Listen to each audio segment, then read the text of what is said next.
She is Tabeer Ahmed. Tabeer is highly educated women. इसका introduction इन लोगों से क्यों करवा रहे हो? उसकी रीजन ये है मामा, क्योंकि ये हमारी कंपनी की डायरेक्टर बनने जा रही है। What?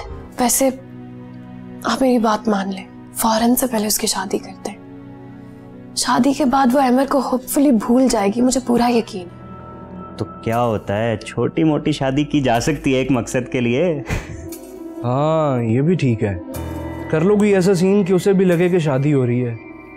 हाँ यार करता हूँ कुछ, लेकिन इस बार ना कुछ नया प्लान करता हूँ।